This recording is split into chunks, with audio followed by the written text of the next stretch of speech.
Сәлем балақай, ағылшын тілі сабағына қош келдің. Бүгінгі сабақта Smiles 4-ші сыныптың 8-ші беттегі тапсырмасын орындайтын боламыз. Каналыма тіркеліп, видеом ұнаса лайк басып, колокольчикті басып, тіркеліп кетуіңді өтінемін. Ал ендеше сабағымызды бастаймыз.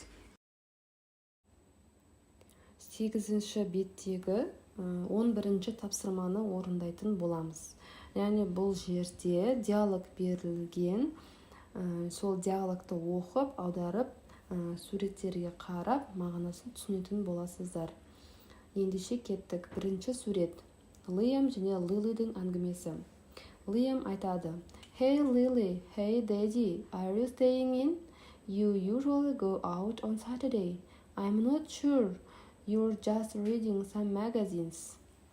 Енді аударып алайық. Сәлем Лили, сәлем Дэйзи. Сендер бүгін үйде боласыңдар ма? Сендер әдетте демалыс күні далада сыртта жүретін едіңдер, деп айтады.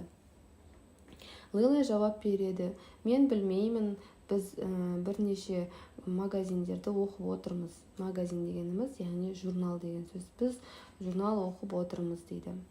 Daisy: What are you doing, Liam? Liam: Oh, I am sending a text message to Jake. That's funny, he's not answering. He always answers straight away. Daisy Liamнан сұрайды: Сен өзің не істеп жүрсің, Liam? дейді. Liam айтады: Мен Джейкке SMS хабарлама жіберіп отырмын. Ол қызық болып тұр, ол жауап бермейді. Әдетте ол бірден жауап беретін. Үшінші суретте. Лили, Лиам және Джейктің әңгімесі. Lily: Give him a ring at home then. Liam: Hey Jake, it's me, Liam. Jake: Hold on, Liam, I'm just putting you on speakerphone. Сен оған үйдегі телефонмен хабарлассаңшы. Сөйтіп, Liam үйдегі телефонмен хабарласады. Сол уақытта айтады да: Сәлем Джейк, бұл мен Liam, дейді. Джейк айтады: Күте тұр, Liam, мен сені динамикке, громкоговорительге қойып қоямын, дейді. Дауысы шығып тұрады, телефонмен сөйлесіп тұрмайды, яғни. Liam, Джейк және Liam: What are you doing? I'm practicing my new hobby. New hobby, Jake? What's all that noise, Jake? Liam Джейктен сұрайды: Сен не істеп жатырсың, дейді. Мен өзімнің жаңа хоббиімді практика жасап жатырмын, дейді. Қандай хобби, Джейк? Сен не істеп жатырсың? Қандай шудың дауысы шығып жатыр, деп Liam сұрайды. Сол сәтте Дейзи, Liam және Лили үшеуі Джейктің үйіне жүгіріп бара жатады. Не болды, Liam, деп Дейзи Liamның мазасын алып жатыр. Ол айтады: Мен білмеймін, Джейктің үйінде бір шу шығып жатыр, мен соны көріп қайтамын, дейді. Ал Лили болса Дейзи мен Liamның артынан қуып: Мені де күтсеңдерші, мен де сендермен бірге барамын, деп артынан жүгіріп келе жатыр. Liam: Is that your new hobby? No, my new hobby is juggling, but I am not very good at it. Never mind, doing jigsaw puzzles is a good hobby too, дейді. Liam Джейкке күліп сұрап жатыр: Сенің жаңа хоббиің осы болды ма? дейді.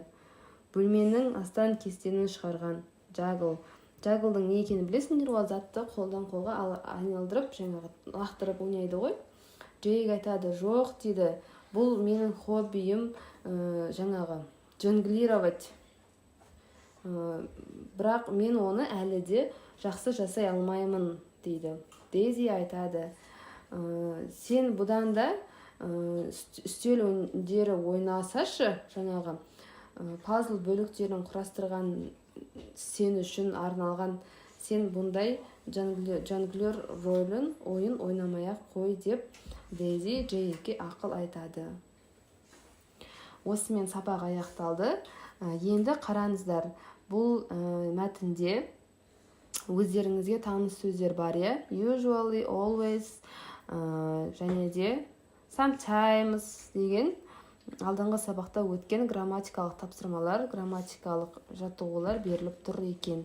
Соны не білесіздер, usually дегеніміз әдетте, always деген әрқашан, тағы да. Енді келесі сабақта сіздерге 19-шы беттегі тапсырмаларды орындайтын боламыз.